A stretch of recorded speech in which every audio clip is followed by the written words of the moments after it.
Hello, everyone, and welcome to episode 95 of the Toonami Escape podcast. I'm your host, Greg Zeno. Tonight we have C. Kohler Hey guys. and B Dubs.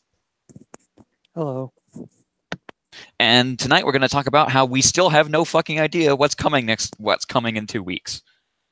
I thought it was next week. I mean, two Toonamis from now. Oh, right. That's just weird, isn't it? I mean, it's not entirely unprecedented. Eureka 7 was apparently announced 7 day, only the week beforehand, but since then it's been pretty clear. 14 days out, get an announcement. I mean, unless it's something really old or it's an absolute crazy surprise, I don't see how they're gonna, or it could just be those whatever issues stopped it from getting it last are stopping them now. I mean, they had that ready to go. I don't know. I mean, it could be Escaflowne, and they have some issues with it. More issues? I mean, you'd think they would have, they wouldn't. I don't know. It could be complicated. Oh, yeah. I mean, it could be a complicated thing. We don't know what kind of, if it was a legal thing or what. Seacola, what do you think? I don't know. It's pretty weird. It's not like them, at least recently, to sit on the opportunity to promote an upcoming show, even if it was an old show, because, like, for example, this past weekend, they aired like a generic Dragon Ball Super promo.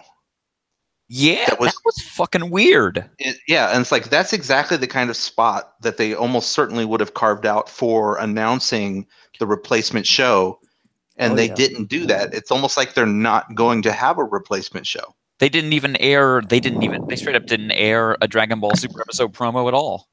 Yeah, it was just like we have Dragon Ball Super.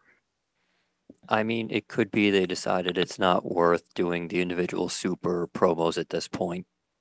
But I also got to think, like, could it just be that the block is contracting, that they're taking away a half hour from the back?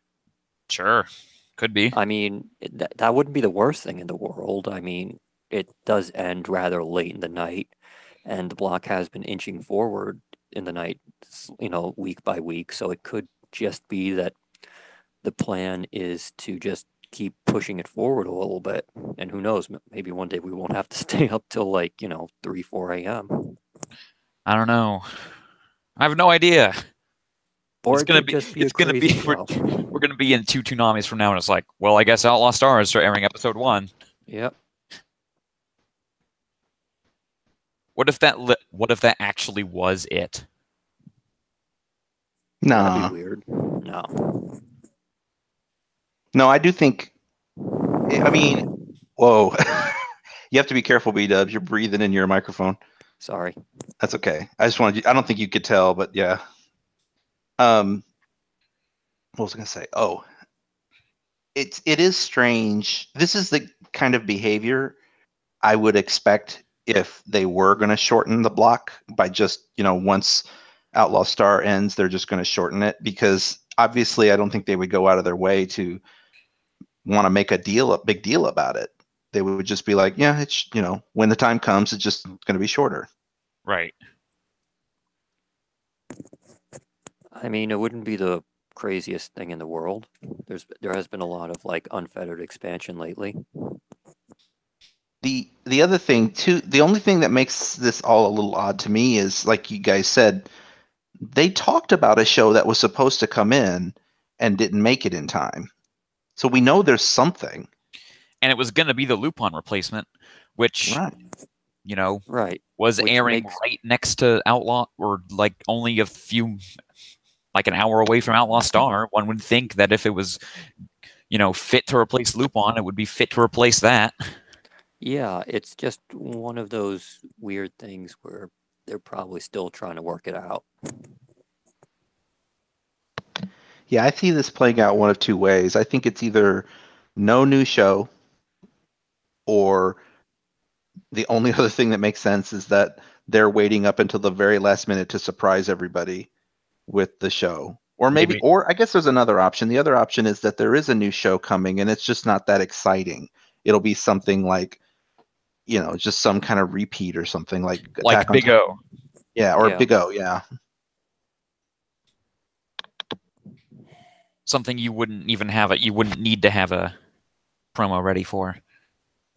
Yeah. Who knows? The whole thing it's just weird. Weird shit. Anyway, want to talk about the block? Okay. Dragon Ball Super episode 54. He who is of Saiyan blood, Trunks' resolve. In this episode, Vegeta can hear Trunks wussing out in his mind, and he's like, fuck that. Yep. He's not going to let his now adult kid be a wuss. Oh, no, that's not how Vegeta plays. Like, you were required to at least fight and get fucked up by him. Yeah. I mean, if you're not going to get fucked up, then you ain't Vegeta's kid. It was a pretty cool scene when Trunks sort of powers up and he starts to look a little bit like Broly.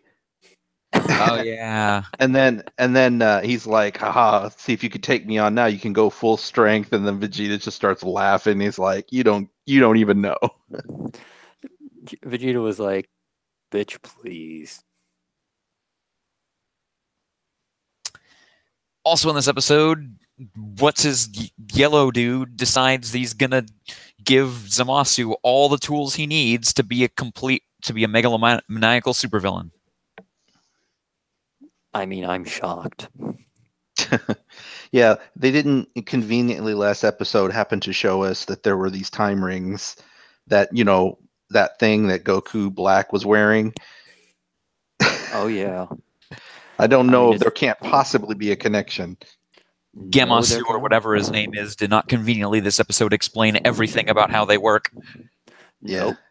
That's not something that happened. How every time a new timeline is created, there's another little green ring that's made, and there's a lot of fucking rings. Yeah.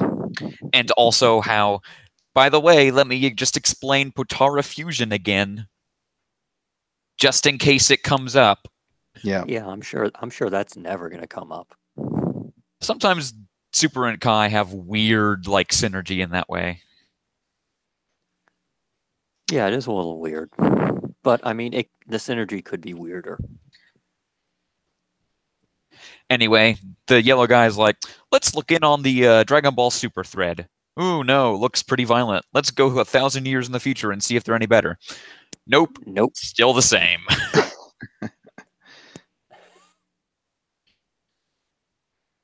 Yeah. They just go on a little time traveling trip, and all it does is just show that Zamasu thinks all mortals are just worthless. The filthy Ningen. I think he might be a bad guy. Guys, he might be a villain. This world is imperfect.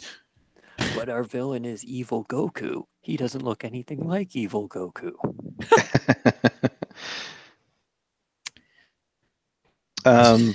Don't forget the fact that at the very beginning of the episode, we learned that Pilaf is of all things a Haxer. Oh my god. Who would have thought that Pilaf was some kind of supercomputer programmer of the level of Bulma? You can't take over the world if you don't know how to code, man. Nope. Didn't you hear nerds are the future? That seems like a real desperate way to insert Pilaf into this. I mean, it's basically the same way that Ludacris got turned into a master technician in Fast and Furious. Like in Fast and Furious 2, he was just like, I'm a dude with an afro who owns a car shop. And by Fast 7, he's like, all right, here's how we create a black hole, and also don't get sucked into it. Yeah. Yeah, because that's basically it. Yeah, he had to figure out how to, roll with his guys. Anyway, what else was in this episode? Oh, I forgot. Beerus got a call from Zeno when he would just freaking the fuck out. Oh, that was great. Puts his head straight through the table. And then he says something like, great master, great secret. Oh crap, I'm sounding like Goku. Literally quoting Goku's dumb. Yeah, his dumb saying. And he's like, oh my god, I just sounded like Goku.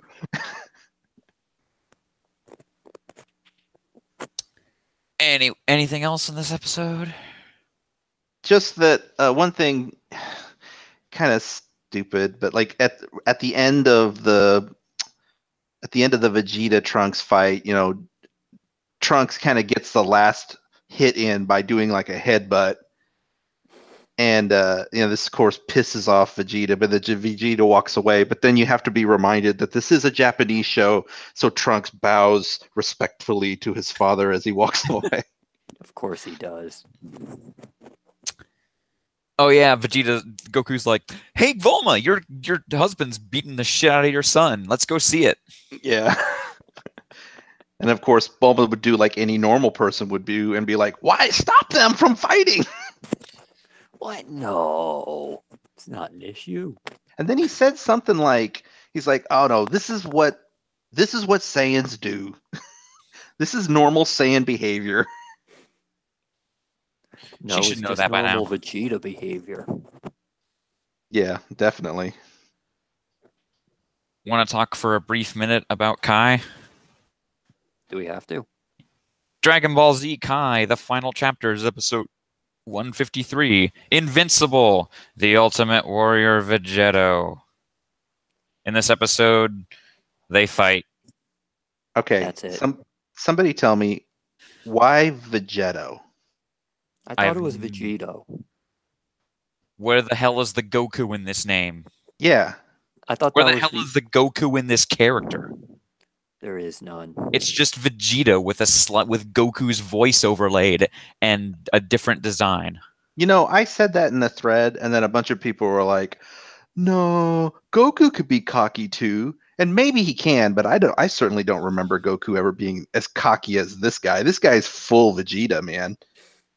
Like, Vegeta is like the dominant personality by far here. Yeah. And somebody else said too, they were like, apparently fusions make you a real dick. Because you look at what's his face? Trunkton. Yeah, Trunkton. I have nothing else in this episode. It was super boring. Yeah. What happened at the end, just so I can have a mental note? They punched each other. Nothing.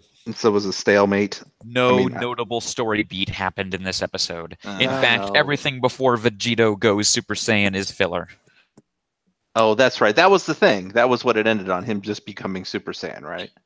I think so. Maybe a few punches and kicks, but, you know, punches and kicks in the Dragon Ball show. Whatever. Yep. Yeah, it was pretty unmemorable for the most part. I mean, I think they were banking on the idea that just Vegito would be the greatest thing since sliced bread, but I was just sort of like, whatever. You can only have like the greatest thing since sliced bread 17 times before it starts to get old. I mean, part of it is there's no, like, you know, narrative build up to this moment. Like, you know, at least with Trunkton and Ultimate Gohan, it was like, yeah, we're building up to this over the course of the entire arc, and Vegeto's basically like Toriyama going, you know, wouldn't it be cool if Vegeta and, you know, Goku fused? Or the fans saying that, and then Toriyama going, yeah, you know, that would be cool. Let's do that. Great, I needed a way for them to win. Yeah, I will say this much. I have no idea where this goes from here, other than I do know that Kid Buu shows up at some point. But that's it. That's all I know. There are 14 more episodes. Wow. Well, they also obviously defuse at some point. Yeah, I'm assuming, judging by the opening. Well, I mean, and Super. Otherwise, they'd be the same person. Well, yeah. Permanently fused, Vegeta. Now, tune in next week for Dragon Ball Super, where they are not fused. Also, the most hated Kai is also not still fused. I noticed that too. That's correct. So there's somebody didn't get the message. in the Kai world. I actually can't remember how the hell he unfused. I think Dragon Balls. Oh, wishes. Okay, that's probably it. Yeah. Oh, so they wished him back, but King Kai is still dead? Fuck King Kai. They can't help a guy out? It's like, he's helped them so many times. It's like, nah, we're not going to wish you back. I mean, we blew up your planet. We killed you and your two best friends, but, you know, you're fine. It's whatever. We've talked about this before, but, like, I have to admit that changing King Kai from not having a halo really doesn't change much. It doesn't, but it's still cold-blooded. Literally hangs out where everybody is dead. Yeah. So he's as close to being dead as having a halo doesn't really impact his daily life at all. Anyway, Black Clover. No. Black Clover episode 13, The Wizard King Saw continued. In this episode, we are filler. Yeah. This is like what? Episode 13? We're already in full episode filler? Are you kidding me? And it's not even good stuff. You know, it does nothing for the characters or whatever. Like, I remember when Naruto did a filler arc between the end of the Chunin exam and Sasuke leaving, you know, it was an arc that was sort of like, it built on the, you know, their relationship a little bit, you know, just a little bit. But, you know, apparently, no, Black Clover somehow has worse filler than Naruto. In this episode, this dude puts his shawl onto this Sister Lily, and then she gets kidnapped, and he's like, "Oh man, it must be because I put my shawl onto her, and they thought she was me. This is definitely not my plot, by the way." Nope, totally not his plan. Also, potatoes. Boil them, mash them, stick them in a stew. Potatoes. I mean, you'd think they'd learn to buy something new, but, you know, forget it. They're poor. That's the whole thing. They're just Well, I mean, Asta sent them, like, all his money, and it's like, no. That's true. Like, we're going to use all of the money that this guy's getting paid, and then sent them money too. So it's like, we're getting checks from both of these guys. We're still gonna buy like a shit ton of potatoes. Not even gonna buy like a cow for milk or meat or whatever. Like, no cheeseburgers for you, you poor little shitty orphans. What was with the little joke about, like, Asta sent more money? Asta basically sent his entire paycheck, and probably sent like only a percentage. Oh, okay. Probably sent over like half or something, and then Asta sent it all, and now Yuno's like, damn it, I was outdone. But it makes no sense, and who gives a shit? Which is weird. He should be getting, even if he sent like 50%, while Asta sent like 80, he should be sending more due to the fact that he's getting a Golden Dawn paycheck. That's what I thought. And I'm not referring to the Greek Nazi party. Yeah. I mean, he also seems to be going on missions. I wonder if they've been going on more. I mean, it seems like they go on like tons of missions and stuff. I mean, they're the Golden Dawn. They better be. Yeah. And I mean, it's also the fact that, they got a star. So, they probably get bonuses for that shit. Anyway, fucks up a bunch of completely mindless goons, and then Glasses Guy is like, "Hello, I'm here too, despite the fact that I'm a huge dick." Like, they didn't even need him.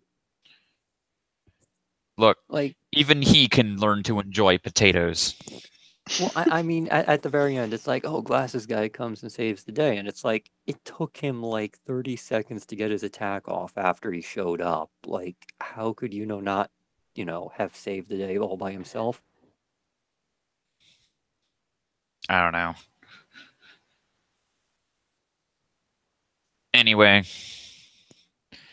I'll say it again. Is it just not just the most obvious thing ever that this William Vengeance dude is going to be a bad guy? Wait, you're telling me he's not already a bad guy? Surprisingly, yes. How is that even possible? I don't know. He's got the last name of Vengeance, and he wears a mask everywhere. I mean, that's like prime bad guy behavior. I'd be more shocked if he wasn't a bad guy.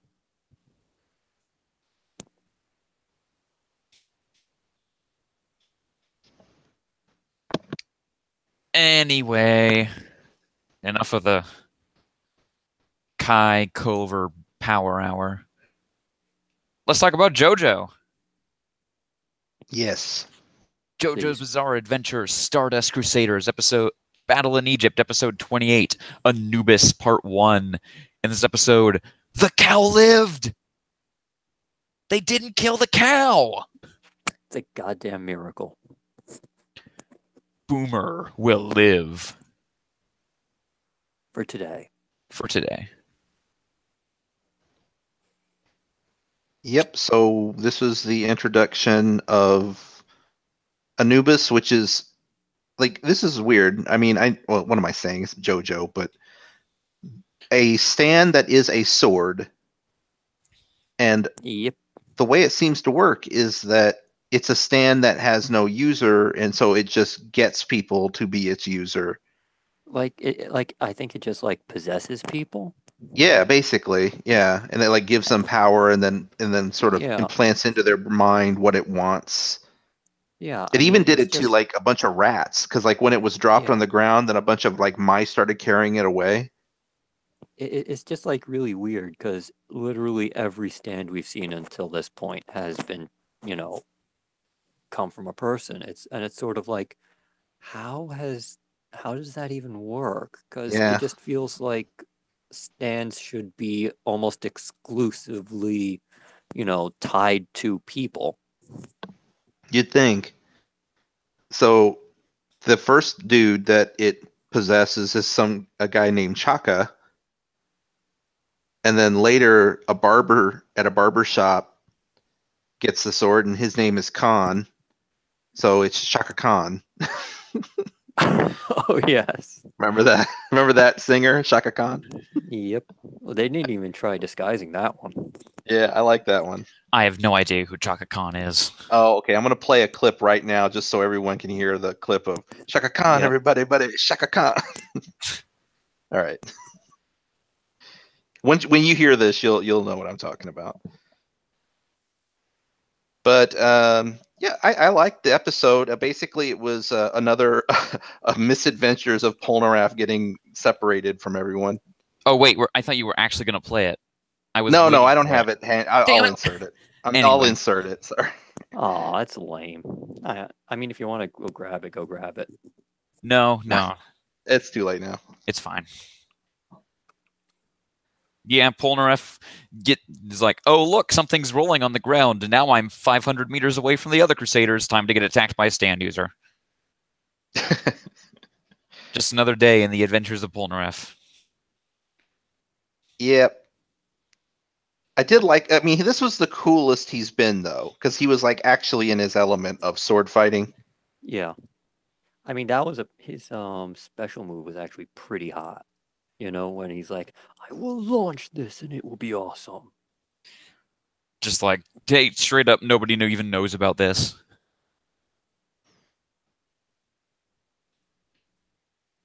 It's kind of crazy how that sword can just not cut something. Yeah, that's cool. Magic stand bullshit, basically. But it's a neat idea that like it can cut only the things it wants to cut. It's kind of like a weird take on like the King Arthur sword, where Oh, and it's got that aspect too. Like you can't pull the sword from the sheath unless it chooses you. Mm-hmm. So it chose the extremely buff yet somehow extremely lame Chaka. Yeah. Man, look at your bodybuilder son. He sucks so hard. The moment he walked on the screen, I was just like, oh yeah, this is a JoJo character. I mean, he's like the most beautiful, like supermodel looking dude. Oh, he's amazing. And then these other dudes are like, God, your son's so ugly and fat and stupid. Yeah, exactly. They're all like, shut up, Chaka, you're and weak. Chaka's over there like making a straight up bodybuilder pose like, I suck. Like, Shaka's practically the, Shaka's his own Cinderella story, basically. except he's evil and now dead. Yeah. I don't know if he's dead. I think Polnareff said, he's not dead. I mean, he got stabbed in the fucking neck. Like, he looks pretty dead. I don't know. Regardless, a lot worse in this show. Yeah. Like, Polnareff got his chest slashed open, and then 5 seconds later, it wasn't even there. I mean, like, a bucket of blood came out of him, but then he's fine, which is normal in this show. Arterial spray only happens once, and then you're good. Yeah. If you can survive the initial arterial spray, you're going to be okay. Like, that supreme stand user clotting action. It's just their magical stand blood. It won't let them die. Anyway, now Polnareff's going to the barbershop and talking shit to the guy holding a razor to his chin. So that's wise. Well, I mean, again, the barber wasn't an asshole. It's the sword. Yeah, but I mean, like, Polnareff has never been accused of being intelligent. No. I mean, he's just a dipshit. Jotaro just has to sit there while he gets a haircut. Jotaro doesn't care. Yeah. But I mean, like, it's also weird. Like, how stupidly convenient for the plot. Are they just, like, they're literally going to go do this important thing, but like, we'll just stop off and go get a haircut. I mean, it's absurd, but it's JoJo, so it's kind of built in a little bit that, yeah, okay, we'll give him the rope to do stupid things. Yeah. I mean, plus Polnareff is an idiot, so, that sort of helps. Anything else about this episode? Being Polnareff is suffering. Oh yeah, they basically said, hey Kakuin, pull an Avdol and come back later to this part. So, we won't have Kakuin for a few episodes.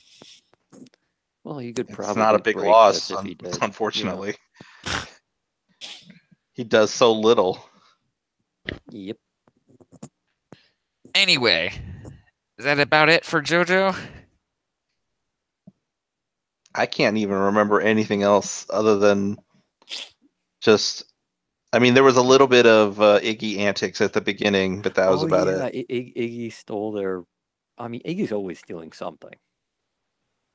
He stole a coffee gum, which, by the way, I didn't even know coffee gum was a thing. I don't know if it is. No, it's just coffee flavored gum, isn't it? Like, I don't know. Good luck trying to find coffee flavored gum. I'm gonna look this up. Hang on. Get a little closer to the microphone too. Sorry. Simply Gum Coffee Natural Chewing Gum. I see. I guess it's not. I mean, they make a flavor of gum of anything. I bet so. Simply Gum Coffee Gum, coffee chewing gum. $15. Whoa. How much is 6 packs per order? And I presume each pack has, like, a bajillion bits of gum in there. Okay. I mean, cinnamon's pretty nice. He's really stretching out the bizarre by having a little pug that wants coffee gum. Like, dogs don't chew gum. Oh, that price isn't too bad. It's 17 cents a stick. Well, Iggy is a dog with a person face, so he does chew gum. Yeah. I mean, Iggy has needs. These needs include jumping into Polnareff's face in front of 3 women and farting in it. Being Polnareff really is suffering sometimes. Look, they do say having a small dog gets women's attention. But not in that way. Not that way. Anyway. You guys want to talk about Gundam? Yeah. Mobile Suit Gundam, Iron Blooded Orphans, episode 44, The Man Who Holds the Soul. In this episode, McGillis is like, so I have the super duper awesome mega chocolatey fudge coated Super Gundam, so you have to do what I say. And everyone's like, eh. And he's like, okay, Tekkadan, we're actually going to have to go fight now. And they're like, all right, this is the final battle. Sure. How many episodes are left? I just said, this is the final battle. Everyone carry these flags into the hold. How many episodes are left again? Like 5. Oh, wait, what? Seriously? Yeah. I could have sworn there was like 15. Isn't this like a 25 episode thing? We've been watching it for a while. Jesus Christ. I feel like wow, they spent a lot of episodes on that shitty plot earlier in the season, didn't they? It was not a whole lot, actually. It's just weird. I feel like there should be so many more. Well, I mean, this is the final battle, man. Yeah, I don't think they're fooling around with this final battle bullshit. I think this is the get ready, brace yourself for deaths.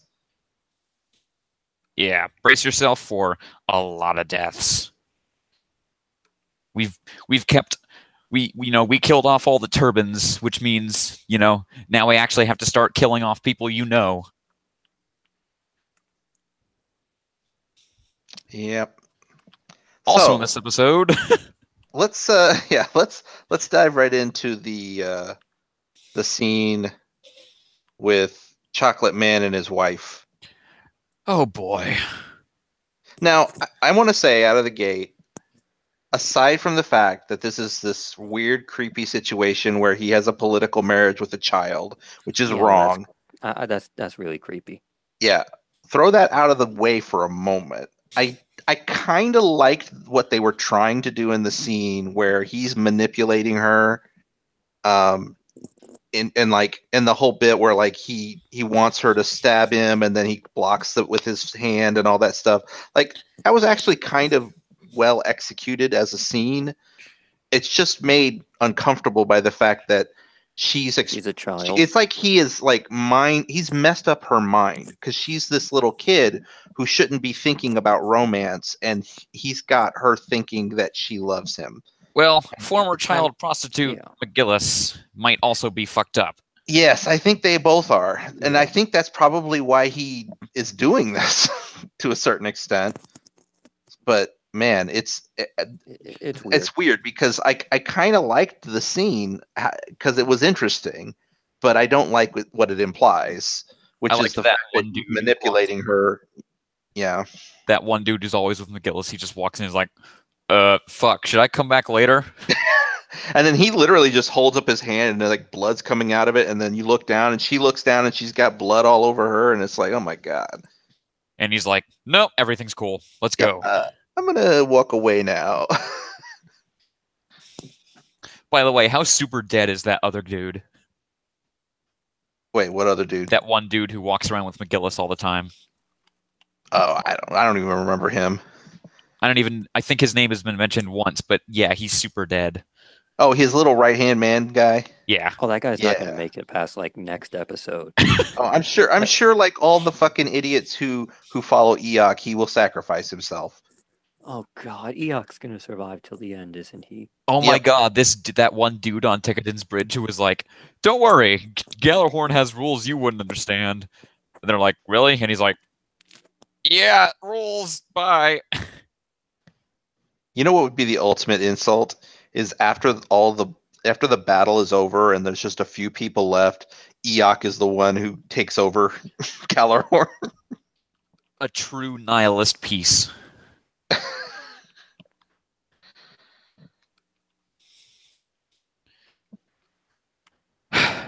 What else was in this episode? Oh, yep. Mikazuki and Atra are like, kind of, I don't know where they're at yet. Again, I think that was a nice scene of her, like, basically just saying, I don't want you to go because you're going to die, which is probably going to happen. I mean, the chances are good.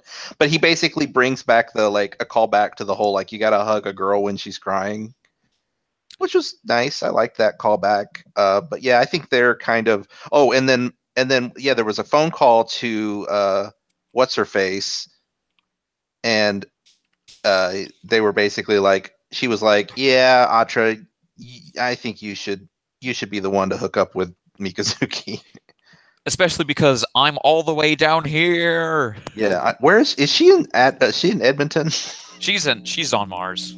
She's on Mars. Oh, okay. You can't even tell what's Mars and what's Canada. I agree. Like, I thought she was in Canada. That's really bad. Like, that's really bad. Canada, you know, basically Mars. It's the same damn thing. I mean, a Like, not even terraformed Mars, it does look a lot like Canada, I guess. Well, I mean, it could be redder, and like it's just there should be sort of more unique architecture or something. Like it shouldn't look like it's I don't know, whatever. Humans But I'm landed just on like Mars and we're like, you know what this could really use? a More shitty Canada. building. Yep. Like make the buildings shiny or something to be like, yeah, this happened way after, Canada. You know? Well, Like anyway, yeah. it was a nice scene with them hugging, and I guess the battle begins. Yep.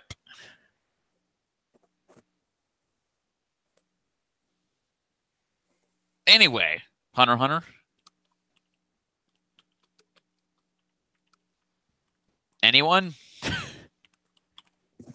Yes, yes, please. Hunter x Hunter episode 87, Duel and Escape. In this episode, they fight Kuwabara, who's a dumbass. I mean, what else is new? Can somebody with that hairstyle show up in anime and not be a total dumbass? Nope. They all have to be dipshits. Well, not dipshits, but dumbasses. Wait, who are you talking him, about? Though. Knuckle. Kuwabara. Knuckle is dumb, but he's actually pretty cool. No, I mean he's definitely cool. Like he's a dog loving bro. I mean he's he's totally a bro, but he's also kind of dumb. Yeah, he's pretty dumb. He's dandy dumb. Yeah, I mean I love the guy, and I think he's got a crazy good power, but he's dumb. Wait, it's not been revealed to me what his power is. Wait. Oh, right. I forgot we didn't see it yet. He's just so far just been like a good fighter with a strong aura. In fact, when I was watching this episode, I thought that Knuckle was like going to be a fake. Because when Gon beats him the first time, I thought it was like he just somehow faked his power because he went down so fast. And then later they fought him and he was really good. And I'm like, oh, okay. I guess I don't quite get it. He just wasn't expecting Gon to be, not garbage. Like gotcha. He was not went straight for the straight on punch, and he was like, well, that can't be right. Yeah, like he had no idea that Gon could, hit that hard. Like if he knew Gon was an enhancer, he'd be like, okay, maybe I should try harder. Also in this episode, what else was there? I forget. I like the little brief moment where Bisky was like, okay, guys, go for it. She's the best. Like, how long has she been reading that porn now? Like a month? I feel like 2 a straight month she's just been reading porno. But that's just so Bisky. Also in this episode, 250 human meatballs a day. Oh man, that's a lot of people. That's a spicy meatball. This one was an Italian man. like how many people live in this country again? I don't know, probably like hundreds of thousands. Yeah, because I'm like, this country didn't look like there was so many people living in there. Like it looked like a couple thousand tops, not like million. I don't really want to think too much about it, but really, how much human is in a human meatball? Is that one that's person a good per point. meatball? Like how big are those meatballs? They looked pretty big. Yeah, I know. That's why I'm thinking it's like there's got to be at least 2-3 people in there. Come on. You could probably get those meatballs. You could probably get about 3 meatballs per one human. Really? I mean, How fat are these people though? They don't look fat enough for that kind those of. Meatballs weren't. Those meatballs were like basketball sized. All right, I think I could probably get 3 basketball-sized clumps of meat out of any random person. I don't know about 3, man. I mean, like 2. Check my source for my newest bestseller, Cannibal Tips. Yeah. Well, okay. Now that I think about it, you got to get the organs too. I was just thinking the the muscle and whatnot. Like if you count the organs too, you probably could get more than. Did they saute those human meatballs? You think? Yeah, you gotta. I mean, you gotta like get some sear on it.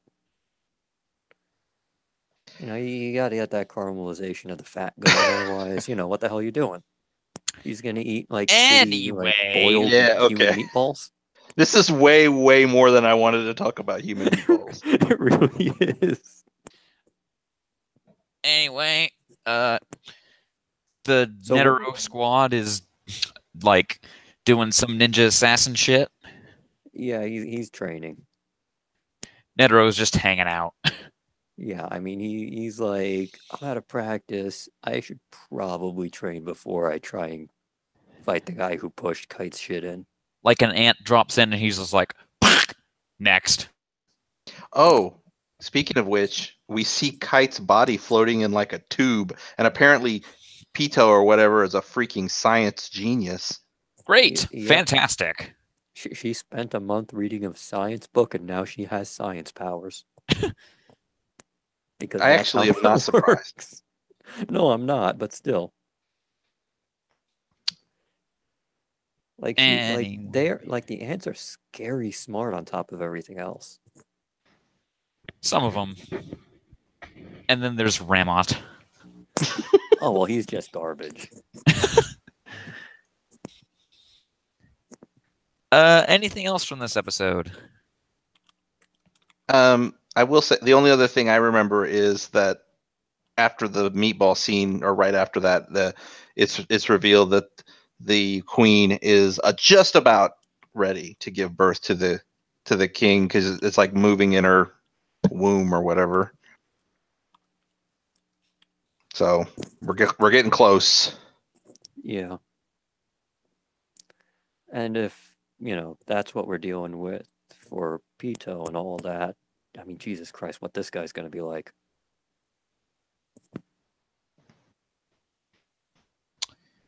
Oh, man, he's going to be some shit. Anyway. In this episode of Naruto, they kissed. The end. I was listening to my iPod, and I looked over the TV, and they were flying up out of a waterfall, and they kissed. Wait, who kissed? Naruto and Sasuke. Again? Yep. It was an extremely well-animated kiss, along with everything in this episode from what I saw.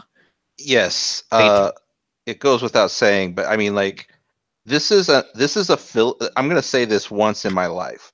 This was a filler episode of Naruto Shippuden that I recommend people watch, because it's probably better animated than any Naruto episode I've ever seen. Right, and I know it's kind of it leans on a bit more of the cartoony side, the silly side of things, but like consistently the whole episode looked great. Yeah. Yeah. I mean, I have no idea why they waste all these talented animators on the worst 3-legged race. It makes no goddamn sense. I hate that they called it the 3-legged race when they were attached with the arms. That's so stupid. Well, that sounds about right. What's that one tube that, like, you stuck it together? You if you try to pull it apart, you can't. You have to push your fingers together. Oh, I don't know what it's called. Chinese finger trap. That's what should have been what this episode was called. Chinese finger trap. Yeah. But then that would imply that they have Ninja China. and that would cause like all kinds of... I mean, it could have just been, Leaf Village finger trap or some bullshit, I guess. Yeah, I mean, basically, Sakura spends the whole episode captured, which is, her lot in life. That's just Sakura things. Yeah. Anyway, Outlaw Star. Outlaw Star, episode 25, Maze of Despair. Not really a maze. They just kind of go in a straight line and they eventually meet up. Yep. I mean, it's kind of a shitty maze if we're, telling the truth. A whole bunch of people die. And Melfina is like, yes, Harry's here. And it's like, wait, what? Well, she's okay. Melfina's just too pure for this world. That's the problem. But it's also that the show wants to redeem his character, and nobody watching it wants that. I don't think they realized how far they had taken Harry until they took him there, and then it was too late to rewrite. So they kind of had to, they had to run with it. Like when he died, I did not care at all. No, I was just sort of like, oh, thank God he's gone.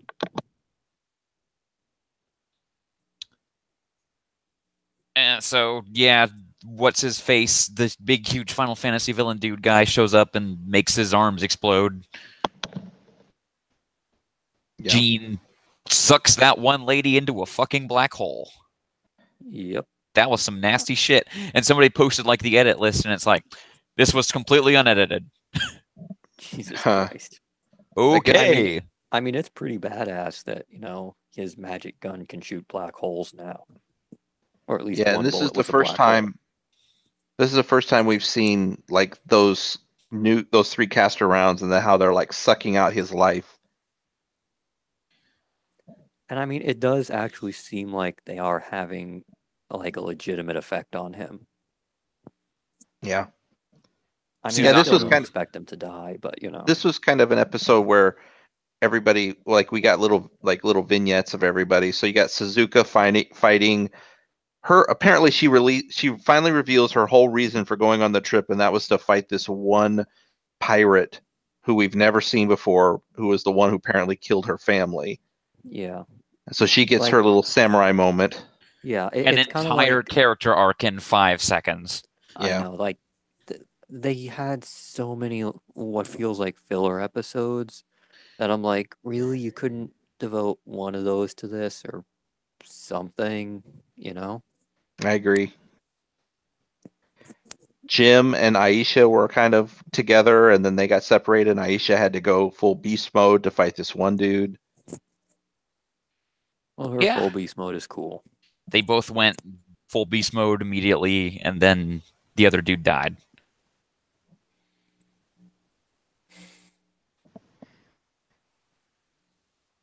That's about it.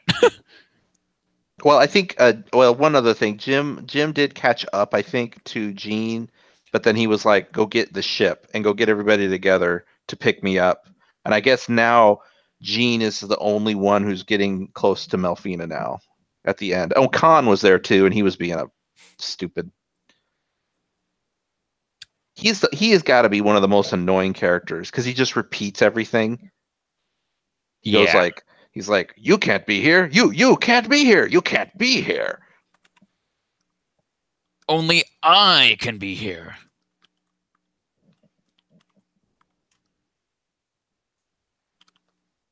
He's going to die.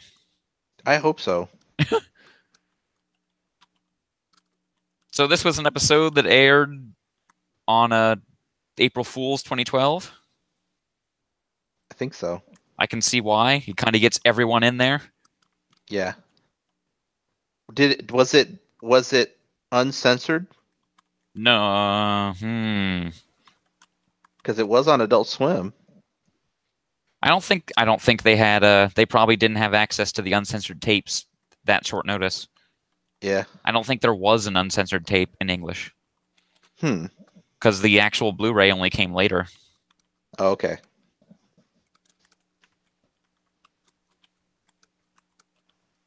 Anything else about Outlaw Star? Nope. One more episode. We'll see the finale. Yay! I'll tell you this much. Today, I got Melfina's little song stuck in my head. The one she sings at the beginning of the episode. Yeah. It's fine. I mean, I didn't really like it that much. I'd heard it so many times now. It's like I can't get it out of my head.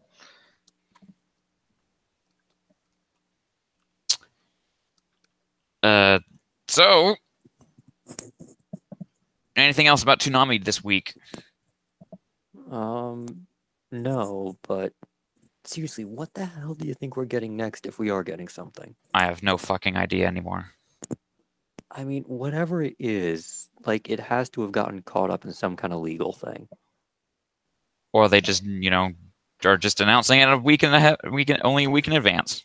Well, I mean, it was something.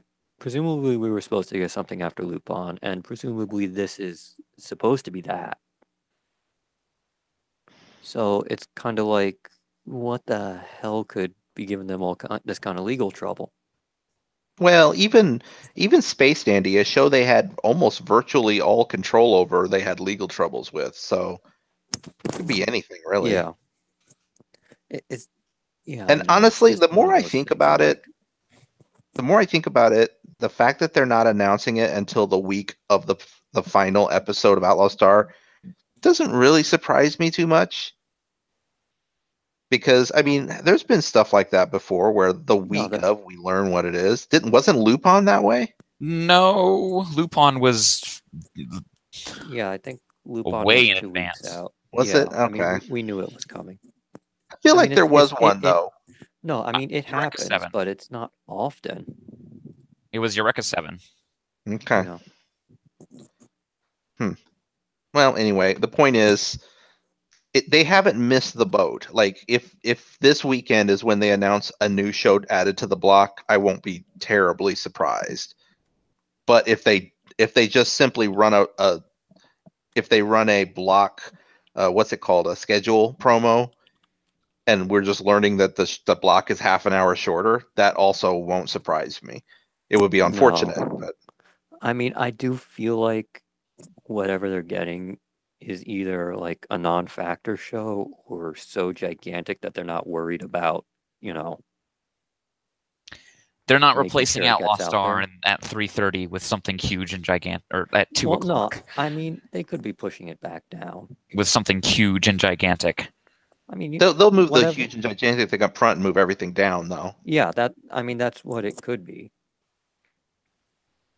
I mean, whatever it is, it's either something we've seen a bunch before, or it's so big that they're not worried about word getting out. I mean, if like I said at the beginning of the show, if they're holding something really awesome close to their chest and just going to announce it this weekend, I think that's pretty cool. Like, I like to be surprised like that. Yeah, I mean, it'd be awesome. But it could just as easily just be almost nothing. So Yeah, I'm trying to lower my expectations. Oh yeah, definitely. Like, I have no idea what the hell they could have planned at this point.